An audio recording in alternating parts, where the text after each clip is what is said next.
This is the Chapter 15 and 16 Evolution Test Review. Number 1. During his voyage on the Beagle, Charles Darwin made 5 years of observations. C. On the Galapagos Islands. 2. The species of finches that Charles Darwin found on the Galapagos Islands displayed different structural adaptations. One of the adaptations that Darwin noted was the bird's different shaped beaks. B. He saw that there were 13 different varieties of finch, and they had different shapes and sizes of beaks based on the food source that was on their particular island. 3. Lamarck's theory of evolution includes the concept that new organs in a species appear as a result of B. The action of the organisms as they use or fail to use that body structure.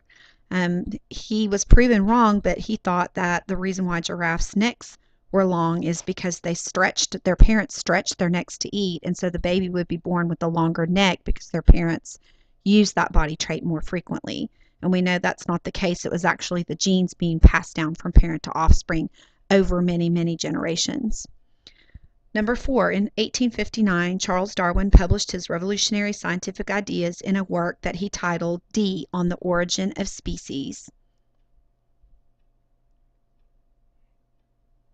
5. When Charles Darwin returned from the voyage of the Beagle, he did not immediately publish his ideas, but he wrote about his ideas, but he waited until 1859 to publish those ideas. So C, he was very afraid of what the community was going to think, and so he actually held on to those ideas until Wallace sent him a published copy of his notes, and he realized that he and Wallace both agreed. So then he published his book. 6. Charles Darwin's observation that finches of different species on the Galapagos Islands have many similar physical characteristics supports the hypothesis that these finches, D, had all descended from a common ancestor. 7. According to Darwin's theory of natural selection, individuals who survive are the ones best adapted for their environment. Their survival is due to possession of inherited adaptations that make them better suited for their habitat. B. So these are favorable traits or favorable adaptations that just made them be better at surviving in their environment. So they lived and they had babies and they passed on those better traits.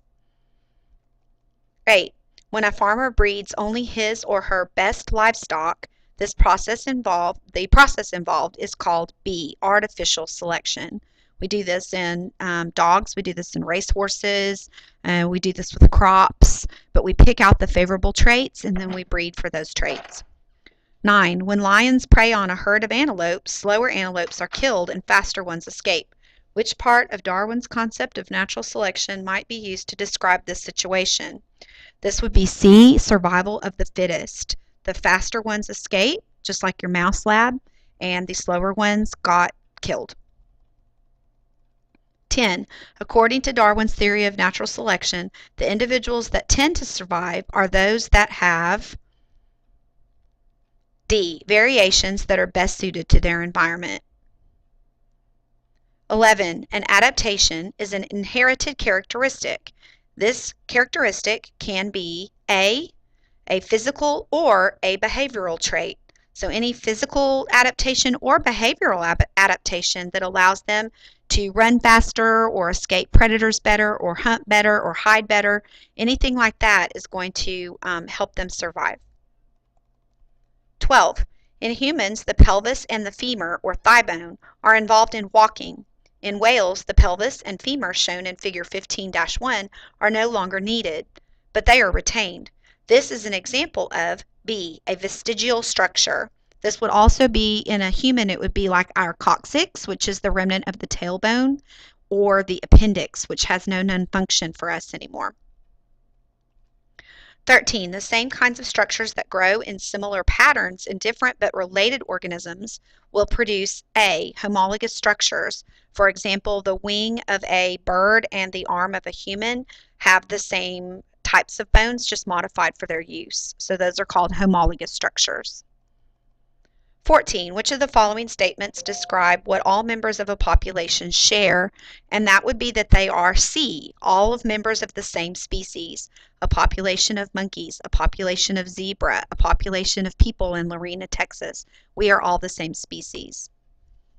15. A change in a sequence of DNA is called a D-mutation. Sometimes these adaptations or these differences between us are due to just random mutations in the DNA. 16. Examples of fossils include preserved plants, footprints, and body parts. So the answer is D. All of these things can be fossils. 17. Most fossils form in, and notice that the word most is bolded, they can form in many different ways, but most of them are fossilized in sedimentary rock, C. It is true that you can find some in the sap of ancient trees, you can find some in the water, you can find some in volcanic rock, but most fossils form best in sedimentary rock, and that's where most of the fossils we have are found. 18. Which of the following was not characteristic of Earth before the ocean formed? And we talked about that on the Bill Nye Greatest Discoveries. There was no large amounts of oxygen before the Earth formed. So D, an atmosphere containing large amounts of oxygen gas was not a characteristic of Earth's early atmosphere. It was poisonous gases and erupting volcanoes and constantly bombarded by comets and asteroids. It was very violent and harsh. 19. Miller and Urey's experiments attempted to demonstrate C, whether organic molecules could have formed before life was present. 20. One necessary condition for evolution of first life on Earth was the presence of water, D. There had to be water before there was life. There was not oxygen when the first single cells came. 21. The first organisms on Earth were most likely like today's A, single-cell bacteria. They hypothesized that 3.9 billion years ago, the very most primitive bacteria formed. Okay, on some of these, we're going to use some pictures at the end. I'll go ahead and give you the answer, and then we'll scroll to the pictures and look at them. For 22, using RM14, question number 1, which two are the most closely related? Which two are the most closely related? Looking at the picture, you look at the amino acid differences between the species. And so the smallest difference between different species is 8 amino acid sequence differences. So species 3 and species 4 are the most closely related. So the answer is C. Using RM14 number 2, which best represents the illustration. If you look at the illustration, it shows a wolf, a bison, and a horse, and the legs and feet of those. So the best answer for that would be D. Wolves, bison, and horses all share homologous structures. These are structures that develop very similarly, but they are used slightly different, so they're modified for how they use them. 24. Using RM14 number 3, which of the following pairs of insects group likely share the most homologies? And the answer for this one, the most homologies are shared. Hang on, let me look at the picture. The most homologies are shared between the bees and the wasps, C.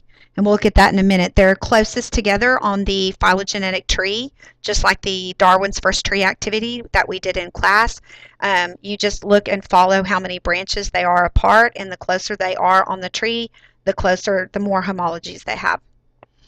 Using RM14 number 4, which of the following pairs of insects group likely share the least homologies? And the ones that are farthest apart on the phylogenetic tree are B, grasshoppers and mosquitoes.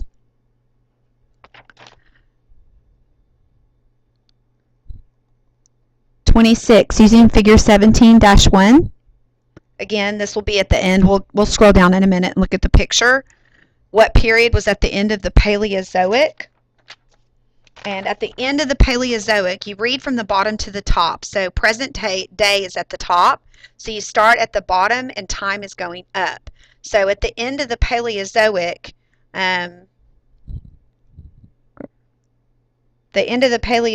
era is going to be the Permian period, And so that would be at Permian, B.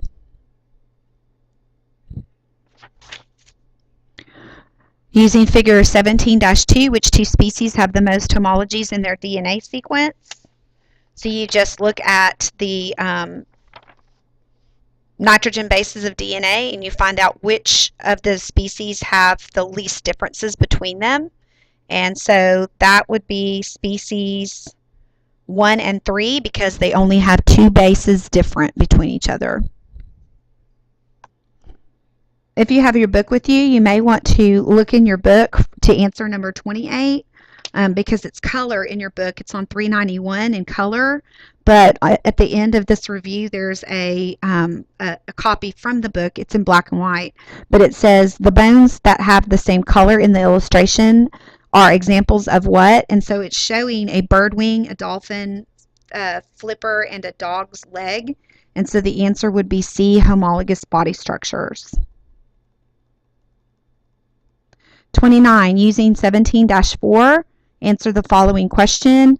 This diagram best illustrates, again, you may want to use your book. It's page 389 for a colored picture, but it's showing giraffes and how the taller giraffes can eat the leaves from the tallest trees, but that the shorter giraffes have less of an advantage. So they may not get fed that year, so they may die and fail to reproduce. So this was the idea from Darwin, B. And this was the idea that that's how the neck of the giraffe evolved to be longer, because those that had just a slightly longer neck would live and eat and reproduce and pass on the longer neck. And after many generations, you would see a longer neck. This was much like your natural selection lab you did with the mice. And over the 3 generations, you should have seen more of the red beads be drawn, and that was representing the fast speed of the mouse. And so that would just be, you would see that more frequently after time. 30, which pair best illustrates analogous structures? And remember, analogous structures are used for the same purpose, but they are not homologous in structure. And so I know y'all would probably want to put the moth wing and the butterfly wing, but those are similar in structure. You can't put the penguin wing and ostrich wing. I would say fish fin and whale flipper would be the best because they're both using them to swim, but a fish's fin is very different inside of it than a whale flipper. So the best answer is B. Penguin wing and ostrich wing they're not used the same way. Penguin wings are for swimming, while ostrich wings, they really don't even fly, so they're not used in the same way. So the best answer is going to be B. That's a pretty tough one. Looking at this picture for number 31, you have 3 different types of tortoises, and it says vegetation on Hood Island is sparse and sometimes hard to reach. Using figure 15-3, which tortoise could best get the food? And so the Hood tortoise would be able to obviously get the food on Hood Island better. It has a longer neck for reaching into things. For 32, considering the body structure of the tortoise, in figure 15.3, which tortoises, a population from Pinta or a population from Isabella, might survive more successfully on Hood? I would say definitely the Pinta because its neck is long like the Hood Island tortoise. The Isabella has a very short neck and it would be very hard for them to reach. This is the chart that I was telling you about to answer one of the questions previously about when did the Paleozoic era end, and the answer was Permian. We're going to read this from the bottom. It starts at the Precambrian and goes up towards present day, so make sure the end of the Paleozoic will be the Permian. The end of the Mesozoic is the Cretaceous, and the end of the Cenozoic, we are in the Quaternary. According to figure 17.1, the end of the Mesozoic era marks the extinction of the dinosaur. How long ago did the dinosaur become extinct? And that would be, if it's the end of the Mesozoic, that would be in the Cretaceous period, so 65 million years ago. So the answer is B. Okay, I'm out of time on my Screencast-O-Matic. I only get 15 minutes, so I will end here and I will try to make another one to show you those pictures that I was talking about.